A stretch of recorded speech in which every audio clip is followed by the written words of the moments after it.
Hello friends, शुरू करते हैं आज की कहानी शुरू करने से पहले चैनल को लाइक करें, सब्सक्राइब करें, ज़्यादा से ज़्यादा शेयर करें। तो आइए शुरू करते हैं आज की कहानी। बासनी। वहाँ रामलाल नाम का एक सीधा साधा किसान रहता था। उम्र 55 की थी, पर मेहनत में किसी जवान से कम नहीं। उसके पास बस एक छोटा खेत था जो सूखा पड़ा रहता था। बरसात भी उसे धोखा देती रही और घर में पत्नी कमला के साथ 2 वक्त की रोटी जुटाना भी कठिन होता जा रहा था। एक दिन रामलाल अपने खेत में हल चला रहा था, तभी उसे खेत के एक कोने में हल्की सी सरसराहट सुनाई दी। पास जाकर देखा, एक बड़ा काला सांप एक पत्थर के पास कुंडली मारकर बैठा था। सांप उसे देखता रहा, पर फुफकारा नहीं, काटा नहीं। बस फिर रामलाल को बचपन में अपने दादा की कही बात याद आई। कुछ सांप रक्षक होते हैं, अगर उन्हें आदर दिया जाए तो वो जीवन बदल सकते हैं। अगले दिन रामलाल उस सांप के लिए एक कटोरी दूध ले गया और चुपचाप पत्थर के पास रखाया। सांप धीरे से बाहर आया, दूध पिया और फिर पत्थर के नीचे चला गया। रामलाल अब रोज उस सांप के लिए दूध रखाता। गांव वालों ने टोका, पागल हो गया है रामलाल, सांप को पाल रहा है।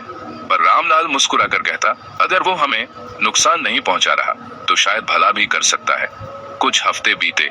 एक दिन जब रामलाल दूध रखकर वापस जाने लगा तो उसे उस पत्थर के नीचे कुछ चमकता हुआ नजर आया। झुक कर देखा, वो एक सोने का सिक्का था। रामलाल चौंक गया, पर डर के मारे किसी को नहीं बताया।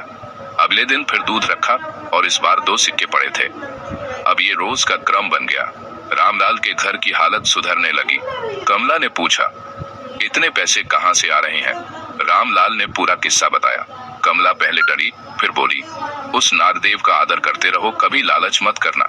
रामलाल ने सांप के लिए एक साफ छोटी जगह बनवाई, वहां तुलसी का पौधा लगाया और रोज पूजा करने लगा। गांव में धीरे धीरे बातें फैलने लगी। एक दिन गांव का एक लालची आदमी मोहन छुपकर रामलाल के खेत में गया। उसने सोचा, मैं सांप को मार दूं और खजाना खुद निकाल लूं। वो पत्थर के पास गया, डंडा उठाया और जैसे ही सांप पर वार किया, पत्थर हिला और नीचे से एक भयंकर आवाज आई, जो अपने रक्षक को धोखा दे उसका विनाश निश्चित है। अगले ही पल मोहन बेहोश होकर गिर पड़ा। जब गांव वाले उसे उठाकर घर लाए तो उसकी आंखों की रोशनी चली गई थी। वो ताजिंदगी अंधा रहा। अब गांव के लोग समझ गए कि वो सांप कोई साधारण प्राणी नहीं, धन नागराज है, खेत की रक्षा करने वाला दिव्य प्राणी। उन्होंने रामलाल से माफी मांगी और कहा, तू धन्य है जो तेरा मन साफ है, इसलिए नागराज तुझसे प्रसन्न है। समय बीता। रामलाल अब धनी किसान बन गया, पर कभी अभिमान नहीं किया। वो हर रोज सांप की सेवा करता, गांव के गरीबों की मदद करता और गांव में एक मंदिर भी बनवाया। नागदेव मंदिर कहा जाता है। आज भी अगर कोई सच्चे मन से उस मंदिर में दूध चढ़ाता है और दुआ करता है तो उसकी झोली कभी खाली नहीं जाती। सीख, ईमानदारी, श्रद्धा और नम्रता से यदि किसी जीव की सेवा की जाए तो प्रकृति स्वयं हमारी रक्षा करती है। लोभ और धोखा हमेशा विनाश की ओर ले जाते हैं।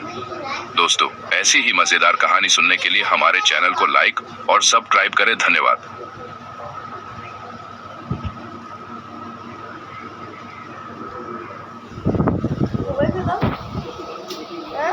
No,